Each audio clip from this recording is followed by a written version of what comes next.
Hello, അപ്പോൾ ഇതിൻ്റെ ഈ സ്റ്റെയറിൻ്റെ താഴെ മുതൽ മേലെ വരെ ഇതിൻ്റെ മേലേക്കും ഫുള്ള് വേസ്റ്റ് ഉണ്ട്. അതിന് കാരണം മോനായതിന് ശേഷം ഞാൻ അതിന് മുമ്പ് ഇതിങ്ങനെ തുടച്ച് വൃത്തിയാക്കി ക്ലീനാക്കിയാലും ഇരുന്നുകൊണ്ടിരുന്നതാണ്. പക്ഷേ മോനായതിന് ശേഷം അതിലേക്കൊരു ഇങ്ങനെ ഒരു കാർബോർഡ് വെച്ചു മേലേക്ക് കയറാതിരിക്കാം. പിന്നെ എല്ലാ സാധനവും കൊണ്ട് ഇങ്ങനെ വേസ്റ്റ് എല്ലാം കൊണ്ട് ഇങ്ങനെ ഡംപ് ചെയ്ത് ഭയങ്കര വൃത്തികേടായി. അതിന് കുറേ നാളായിട്ട് അത് മാറ്റണം എന്ന് വിചാരിച്ചെങ്കിലും പറ്റിയിട്ടില്ല. പിന്നെ പെട്ടെന്നൊരു ബോധോദയം പോലെ എന്നാൽ പിന്നെ ഇന്ന് മാറ്റിയേക്കാന്ന് വെച്ചാൽ രാവിലെ ഈനിറങ്ങി അതുകൊണ്ട് രാവിലത്തെ ചായയും വൈകുന്നേരം ഉച്ചക്കത്തെ ഒന്നും ആക്കിയിട്ടുണ്ടായിട്ട് അപ്പോൾ പിന്നെ വേഗം അതെല്ലാം അടിച്ച് ക്ലീനാക്കി.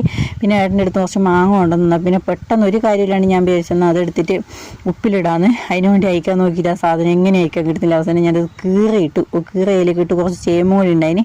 ഇനി ഈനെല്ലാം നിന്നിട്ടുണ്ടെങ്കിൽ പിന്നെ ഒന്നും ഭക്ഷണം ആക്കില്ല എന്ന് വിചാരിച്ചു. പിന്നെ വേഗം പയറുകഞ്ഞി ആക്കാമെന്ന് വിചാരിച്ചു. കാരണം ഈ വിശന്നിട്ട് മനുഷ്യൻ പണ്ടാരടങ്ങിയിട്ടുണ്ടായിന്. അങ്ങനെ പിന്നെ ലേശം പയറും അരിയും പയറും കൂടി ഇട്ട് വേവിച്ചു. അങ്ങനെ ഇവിടെ മിക്ക ദിവസവും ആക്കുന്നുണ്ട് തന്നെ എല്ലാവർക്കും ഭയങ്കര ഇഷ്ടമാണ്. അങ്ങനെ അത് കഞ്ഞിയാക്കി, നമ്മൾ പണ്ട് സ്കൂളിൽ നിന്നെല്ലാം കിട്ടുന്ന പോലത്തെ അങ്ങനത്തെ കഞ്ഞിയാക്കി ഒരു ചമ്മന്തിയാക്കി അച്ചാറുണ്ടായിന്. പിന്നെ രാവിലത്തേക്കും അതന്നെ കഴിച്ചു, ഉച്ചക്കത്തേക്കും അതന്നെ കഴിച്ചു.